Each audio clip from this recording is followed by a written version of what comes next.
Pakalu Papita, what's up guys? The draft is a place where you can find all types of prospects. You try to draft the one who can perform the best and fits your team very well, but these teams failed with their pick. Let's take a look at the top 5 worst picks in the NFL 2020 draft. And the first pick we'll be talking about is very, very high, and that is the third pick, Jeff Okudah. By any means, Jeff Okudah is not a bad player, but in the sense, he's just been useless because the Detroit Lions don't really play him at all. He doesn't start at all, and he just reminds me of Tease Tabor because they were drafted with very high expectations, but they have failed to live to expectations right now. Okudah has just played his best game, so they have a lot of hope for him, and they hope that he can build off this game and make better performances. The next player in this draft I'll be talking about is the next pick, Andrew Thomas. Oh my god. I can't really sum up how bad he was because, again, I don't really watch the Giants, but from what I've seen so far, he's looked terrible. He's another reason why Daniel Jones gets sacked so much. He just cannot pass protect to save his life. He just reminds me of Eric Flowers because they were both terrible. They moved Eric Flowers from like left tackle to right tackle, and he still was pretty useless, and he still got a big contract with the Dolphins. I never know how, but it's okay. Thomas has given up a lot of sacks, and he's just been terrible all around the passing game, so they should have just gone Mekhi Becton, the best lineman in that draft. The next pick is the Raiders pick. I talked about the Raiders, and I got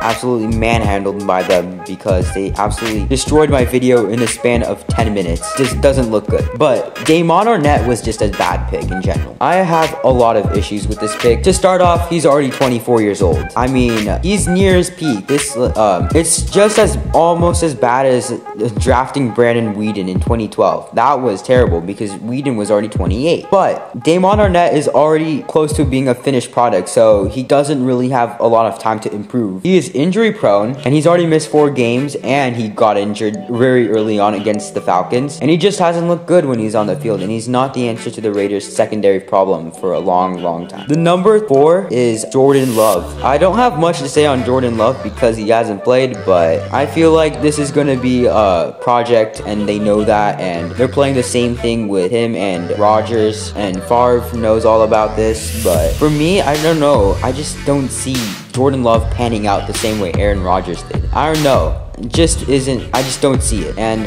I hope he does well. I would love to see Jordan Love do well. I mean, the only problem is he's 3rd string quarterback right now. Tim Boyle is ahead of him on the depth chart, and he's played not much, but 1 game, but still, Jordan Love is a 3rd string quarterback, and I don't like that very much. But if they don't feel he's ready, then so be it. And the last pick is Noah Igbinoghene. Oh my god, this was just one of the most pointless picks in this draft because the Dolphins already invested heavy in their defense. They already had Xavier Howard and Bobby McCain. Then they got Byron Jones for 5 years, $85 million. And I know that they're all going to be good, so Noah Igbinoghene is not going to have a big role in the defense. He's fighting for the 3rd or 4th spot in that defense right now, and I just don't know why that the Dolphins had 3 first-round picks that draft, and that was just their most useless pick of the draft. I feel like the other 2 ones, that offensive lineman from USC and Tua Tagovailoa, have been good, and they have been needed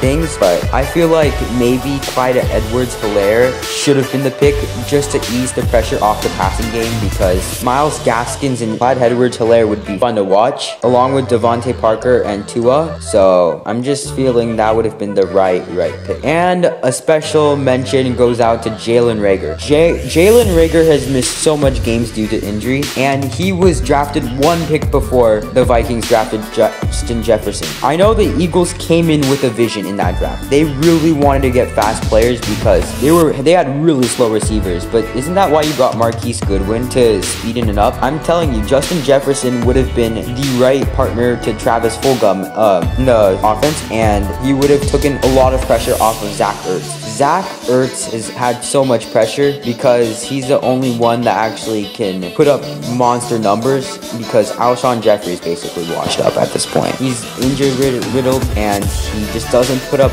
as much good numbers anymore, so now we just have to see if any of them can make me change my mind later on, but so far they look like the worst picks of that draft class. Thanks for watching this video. Please like, comment, and subscribe, and please share this video. We are on the road to 20 subs, so again, promote my channel, and peace.